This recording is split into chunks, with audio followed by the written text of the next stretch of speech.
Sextou é dia de Manchete Esportes aqui na TV Manchete RJ. E, João, eu já começo com uma definição. Ninguém quer vencer o Campeonato Brasileiro e também ninguém quer escapar do rebaixamento, né, meu amigo? Rapaz, A cada rodada que passa, a situação vai ficando mais difícil, a taça vai encaminhando para um lado, mas ninguém quer. Todo mundo tropeça, tanto na parte de cima quanto na parte de baixo da tabela. é aquele meme, né? Você dá uma coisa, o outro não quer e fica nessa. É Palmeiras e Flamengo ali, Exatamente. e lá embaixo, cada rodada entra um diferente. Estão falando que até o Vasco entrou na briga aí pelo rebaixamento em jogo.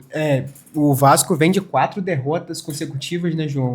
Já tava Vitória tá pegando pra encurtando a Libertadores, distância. isso aí. O Inter ontem conseguiu uma vitória muito importante, né, para escapar. Uma vitória que, inclusive, nem os torcedores contavam contra o Ceará, fora de casa. Então, já subiu ali, já se afastou. O Santos correndo muito perigo ainda, não consegue desgarrar ali do pelotão de baixo também. Sim, e foi uma rodada boa para os cariocas, tirando o Vasco e o Flamengo, né? O Botafogo conseguiu vencer, o Fluminense conseguiu vencer o Clássico, subiu ali, ambos seguem mais do que nunca na briga ali pela Libertadores, pela vaga direta da Libertadores. E vamos começar, João, falando sobre os jogos de sábado. O Flamengo já volta o foco total para o campeonato, continua com foco total no Campeonato Brasileiro, né? Tentando esquecer essa derrota no Clássico, que abalou sua torcida, tinha chance de ampliar ali para 5 pontos a liderança, colocar uma mão na taça, né, João? Faltando 4 rodadas, 5 pontos era uma mão na taça.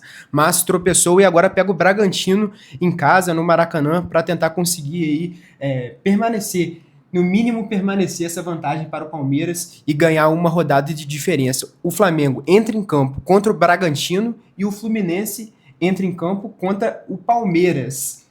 Vai abrir mão, né, João? Vai abrir mão. Isso se não colocar um time, um mistão.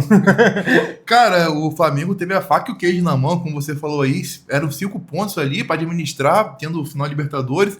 E acaba que perde pro Fluminense. E vale ressaltar também que antes o Flamengo tá perdendo pro Sport no 11 contra 11, né? O Flamengo, assim, inexplicavelmente começa a cair numa fase decisiva, assim como o Palmeiras Assim também. como o Palmeiras. O Palmeiras caiu também, como você falou, parece que ninguém quer ganhar. E deixa o campeonato muito em aberto, né? O Bragantino vem crescendo com o Wagner Mancini. É um time que tá dando trabalho, apesar do Maracanã, o Flamengo tendo a volta dos jogadores, sabe, sendo Não perdeu em casa ainda, o É. Flamengo também no Maracanã. Então é um cenário favorável pro Flamengo, mas não dá pra subestimar, né? Já Palmeiras e Fluminense, o John Kennedy até deu uma entrevista essa semana, se a gente não vai ser campeão, a gente não quer que eles sejam, né? Ganharam do Flamengo e agora pode acabar atrapalhando de novo ali, porque pode perder pro Palmeiras e encostar no Flamengo de novo. Eu não né? tenho dúvidas de que vai ser 3 pontos para o Palmeiras nesse jogo. Inclusive, o Flamengo já precisou do Fluminense em algumas ocasiões, né? E o Fluminense não ajudou em nada. Inclusive, em 2023, quando o Tricolor estava embalado ali, venceu o Libertadores com o Fernando Diniz, o Palmeiras enfrentou o Fluminense na reta final. O Tricolor poderia ajudar ali com um empate, mas não, foi uma vitória tranquila para o Palmeiras E nesse depois jogo. empatou com o Flamengo, acabou tirando de vez o Flamengo da briga. Isso aí, tirou de vez, ou seja, o Fluminense pode ser uma pedra no sapato do Flamengo fiel da mais balança, uma vez, isso aí. Inclusive já era uma análise que a gente vinha feito aqui, né, João, vinha fazendo aqui nos últimos Manchetes Esportes com vocês. Mas, João, esse Flamengo e Bragantino, o que você acha? Vai ser uma vitória tranquila, não Cara, vai? em tese é um jogo muito tranquilo pro Flamengo, né? Maracanã, casa cheia, voltando jogadores importantes, mas sim, o Flamengo, uma oscilação perigosa numa fase que não é pra oscilar, né? Tendo Libertadores na semana que vem, 7 dias, né? Contando Muitos amanhã. desfalques, né, João? Perdeu o Pedro, sem o Plata, o Felipe Luiz não conseguiu achar um time. É importante que o torcedor do Flamengo relembre essa situação. Sempre que não teve o Pedro, o Felipe Luiz contava com o Plata. Era o titular dele na posição de falso 9, de centroavante. Agora ele não tem os dois. Então ele não sabe um time, não imagina um time ainda que ele pode escalar. O Bruno Henrique deu uma declaração dizendo que não se sente à vontade jogando como centroavante. E andou fazendo golzinho nos últimos jogos. Não, mas jogando de ponta, né? Na posição que ele gosta de jogar. Centroavante, ele raramente vai bem. Em umas ocasiões muito específicas, que agora no Clássico, por exemplo, deu para perceber que ele estava muito apagado. Inclusive a partida do Flamengo como um todo, né? O time não jogou nada, São o Fluminense muitas questões que o Felipe Luiz tem até a final, né? Também tem a questão da ponta, o Cebolinha vem entrando bem, a torcida vem pedindo mais minutos para ele, o Juninho vem fazendo gols em sequência. Fazendo gols em sequência, vem entrando bem. Mas é isso aí, boas atuações. Boas atuações em sequência. Na lateral direito, o Emerson Royal não agrada. No meio de campo, o Saul caiu o nível ali, né? Mas o Jorginho já voltou. Então, assim, são muitas questões que o Felipe Luiz tem numa reta decisiva do ano, né? Sem Pulgar e sem Saul agora contra o Bragantino, né? Ambos suspensos, é importante destacar também. Jorginho deve ser titular e o Dela Cruz voltou a treinar com o grupo. Então também deve ser titular para esse jogo, né, João? Vamos ver o que o Flamengo vai arrumar, se vai vencer, vai continuar líder ou não. O Fluminense conseguiu embalar sequências positivas, principalmente em casa, e já dá para dizer que o Zubeldia encaixou um bom trabalho. 3 jogos de com o time do G4, de 9 pontos, fez 7, né? Então, assim, ganhou bem do Flamengo, achou ali o modelo com a Costa muito bem. Agora o Fluminense sonha ali com a vaga direta na Libertadores, né? Mas aqui também, aquele sonho também, mas se não realizar, se perder o Palmeiras, acho que não vão ligar muito, não. Não vão ligar não, com certeza, né, João? E quem também tá de olho nessa vaga direta para a Libertadores é o Botafogo, que após oscilações na temporada conseguiu emendar uma sequência positiva aí, quase tropeça com o Sport em casa. Meu Deus do céu. Cara, que ia ser um vexame, né? O Sport conseguiu virar 2-0, né? Isso aí, conseguiu virar nos acréscimos, se eu não me engano. Foi isso, no finalzinho, o Jovem Catira ali, o Panamenho fez 2 gols, e tem setorista do Botafogo dizendo que, independente do que aconteça nessa reta final, o Ancelotti não permanece pro ano que vem, né? Oscila, é o que a gente falou muitas vezes aqui já, né? Oscila muito, mas também é muito difícil trabalhar com o cenário que ele tem, né? O Botafogo que muda a cada momento, é crise institucional, crise dentro de campo, são eliminações seguidas, é um cenário muito difícil de administrar o Ancelotti. Eu confesso que eu não esperava. Eu, inclusive, apostaria na permanência dele, como se eu fosse um torcedor do Botafogo, e se eu trabalhasse nessa parte de scout do Botafogo, eu permaneceria com o Ancelotti, e vem numa sequência positiva, né, João? São 3 vitórias e 3 empates, 6 jogos sem perder, e amanhã enfrenta o Grêmio, que também embalou, é um adversário difícil, mas jogando em casa, no Newton Santos, tem tudo para conseguir mais 3 pontos e seguir praticamente sacramentando, né? Vai acabar virando um G5, né? Porque o Flamengo ou o Palmeiras... Já virou G5. Já virou G5, Vai ser essa briga com o Fluminense, e como é um cenário bom essa rodada, né? Porque o Fluminense, se perder o Palmeiras, o Botafogo ganha, já abre 4 pontos. Você tendo 4 pontos para administrar em 3 rodadas, é uma gordura considerável, né? Então, acho que o Botafogo, a partir do momento também que ele começou a ter mais peças, voltou jogador de lesão, de suspensão, ele foi conseguindo dar uma cara ao time, ele sofreu muito com isso também. Eu acho que amanhã o jogo vai fazer 3 pontos ali e tem a reta final tranquila. E quem tem uma pedreira pela frente é o Vasco, né?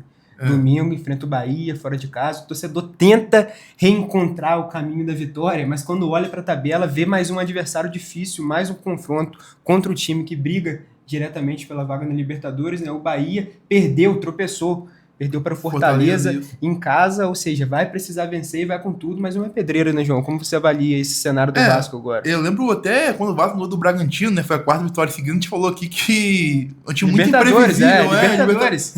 Confirma depois, imprevisível, né? Acho que já ficou muito longe de de Libertadores. E é uma rodada interessante porque se o Santos ganha, vai para 40 e o Vitória ganha de Sport, vai para 39. E o Fortaleza também tá na briga, tá? Corta para 2 pontos do Vasco. E o Vasco tem uma tabelinha ingrata. Pega o Mirassol, pega o Atlético Mineiro, pega o Inter, que tá desesperado, né? Exatamente. Então, assim, se colocou uma situação muito perigosa, né? Era só ganhar da Juventude ali, pensar na Copa do Brasil, mas se colocou uma situação muito perigosa, muito ingrata ali para essa reta final, o Vasco. 3 pontos separam o Fortaleza do Santos, que é o primeiro time fora da zona de rebaixamento. Ou seja, ainda há esperanças para o Fortaleza, que a gente sacramentou aqui o rebaixamento. Aos trancos e barrancos também, empata, ganha, vai no peito, na raça ali. Exatamente, é um time que não desacredita, não desiste, não aceita sempre briga e vai com tudo. Vem somando pontos, por exemplo, que nem estavam na conta da diretoria, né? Para escapar do rebaixamento. A própria vitória contra o Bahia fora de casa, contra o Flamengo também. Vitória do Flamengo. Acredito que só tropeçou nesses últimos jogos quando empatou com o Grêmio. A diretoria estava apostando numa vitória ali dentro de casa. Mas empatou com o Grêmio, foi e vence o Bahia fora de casa. Ou seja, repõe os pontos. É um cenário positivo, isso aí, repõe os pontos. Vamos ver o que vai acontecer, né, João? Mas é o que a gente vem falando aqui. Ninguém quer vencer o título. Cara, é um campeonato muito estranho, né? Muito estranho. Todo mundo que tem armamento começa a perder e os de baixo começam a reagir e fica nessa gangorra. Verdade, meu amigo. Vamos ver o que vai acontecer aí nesse fim de semana. Você tem alguma opinião polêmica, João, para hoje? Qual a sua análise para essa competição? O que você acha? Cara, aproveitar, já que é polêmica, não sei se nem tão polêmica mais depois da sequência, mas eu acho que depende do que aconteça na Copa do Brasil, reta final. Acho que Diniz, eu não manteria Diniz ano que vem pro Vasco, não. Acho que tem um teto, e toda vez que ele alcança esse teto e começa em vir ladeira abaixo, é assim, um desastre. Foi assim no Fluminense, foi assim no Cruzeiro, no São Paulo, no Santos, e não acho que no Vasco não vai ser diferente, né? Nem com contratações, você acredita que investimentos maiores? Muito teimoso, assim, a ideia de filosofia dele não tem, né, de longo período, né, de longa duração, né? Tem um período muito específico que dá muito certo, mas depois vai ladeira abaixo e dificilmente abandona aquilo ali e reflete no campo, né? Tanto que o Vasco não para de perder, amassado pelo Botafogo, pelo Grêmio, pelo Juventude, foi anulado pelo São Paulo. E creio que não vai ser muito diferente no final do ano, não.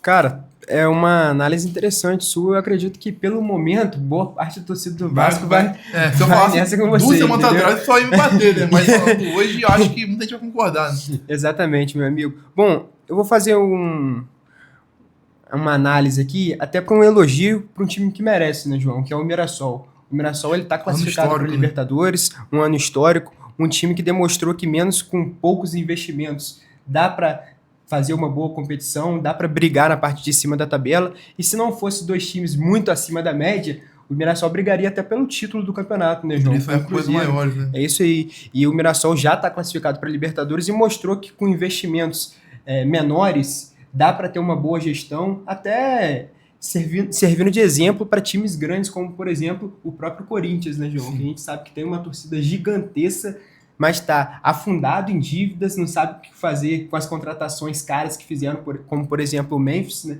Tá ali morando em um hotel de luxo. Pediram para sair de lá, hein? Pediram pro cara sair de um hotel de luxo. Olha que situação. Que não tem como pagar, né? Exatamente. Então o Mirassol é um time que conseguiu montar um elenco com peças já renomadas, já conhecidas, como é o caso do Reinaldo, do Iago, isso aí, do Walter, e também peças que o torcedor e que ninguém, assim, conhecia, né, João? Vários jogadores, inclusive a zaga do Mirassol é composta por os gêmeos do João Vitor, né, que são muito bem avaliados, até para sair ano que vem para outros times, né? Isso aí. Então, com Libertadores, com um orçamento maior para 2026, eu acredito que esse Mirassol chega até firme. É difícil um time que não é tão grande e tão tradicional se manter, né, João? Mas é possível. O Reinaldo deu até entrevista para a GE dizendo que a cidade vai parar. Imagina só o Boca Juniors vir aqui. É uma loucura. Inimaginável até. Inimaginável, isso aí, cara. O torcedor não esperava. O torcedor esperava brigar contra o rebaixamento. E esse Mirassol tá classificado. O Guaraná, já o time bem, quando fez 45 pontos, eles comemoraram. Soltaram fogos, né? E estava em 5º lugar, eu acho, na época, né? Quarto? Você vê como é que são as coisas. Planeja algo muito além da conta, assim, e é importante de investir certo, né? O Mirassol, nos últimos anos, investindo muito em estrutura, em ciência, no departamento, e isso reflete dentro do campo, essa campanha histórica que estão fazendo. Com a venda de Luiz Araújo, reformaram, por Mudou exemplo, a história o dele, estádio, né? Exatamente. Ou seja, a venda de um jogador conseguiu ser importante para uma classificação histórica e uma baita campanha do Mirassol. Raramente, é quase impossível dizer que o Mirassol não vai conseguir essa vaga direto para o Libertadores. Acho que já pode acontecer, são 4 pontos, são 5 pontos acima ali do sétimo. São 5 pontos para o quinto. Para o sexto são 6 pontos. Então, assim, eu acho que uma vitória já garante o Mirassol diretamente em Libertadores. O Mirassol tem uma tabela em tese tranquila, né? Pega o Ceará, depois pega o Vitória, o Vasco fora e fecha com o Flamengo, que pode já estar campeão ou não. Ou pode decidir lá, né? É isso aí. Vamos ver se o Mirassol vai atrapalhar a vida do Flamengo ou não vai, né, João? Mas por hoje é só, pessoal. Lembrando que os nossos palpites vêm dando super certos. Tem que olhar lá, porque todo mundo sorte. Lá na rede vizinha, lá no TikTok. Depois que a gente mudou pra lá, eu acho que o problema era aqui. Depois que a gente mudou pra lá, né, João? Deu tudo certo. Mudou o ambiente, Mudou o ambiente, a gente vem acertando. Então, acompanha lá nosso palpite, que vai ser também muito importante, né, João? Pra gente manter esse bom aproveitamento, né, meu amigo? Espero acertar essa rodada aí, que a última confiei muito em um certo time aí, sem estar perdendo direto. Eu vou tentar inverter essa rodada pra ver se dá sorte. Até da seleção deu sorte, né, João? Você acertou? Eu acertei isso aí, Brasil e Senegal, cravei 2-0. Falando sobre o Brasil, né, João? Sub-17 do Brasil vem jogando agora. Dois campistas, né, se destacando. Dois campistas, Pietro, o Gabriel Mack. O Pietro Tavares e o Gabriel Mack, Cruzeiro e Grêmio, né? Eles vêm jogando aí, inclusive fizeram gols. Foram importantes, né? O Gabriel Mack marcou na disputa de pênalti, o Pietro fez aquele golaço, isso aí. Então vamos torcer para o Brasil também na base, Sub-17, Copa do Mundo, tenho certeza que tem muita gente acompanhando. Mas galera, continuem acompanhando a gente aqui no Manchete Esportes, é importante seguir o nosso canal, Manchete RJ, aqui no YouTube, nos acompanharem também através do nosso Instagram, né, João? Faz um convite pro público aí. A meta antes era 100, agora vamos pensar em 120, né? Vamos aumentar um pouquinho, vamos fechar bem esse ano aí, contando com a ajuda de vocês. Valeu, pessoal, tamo junto, um abraço e até a próxima.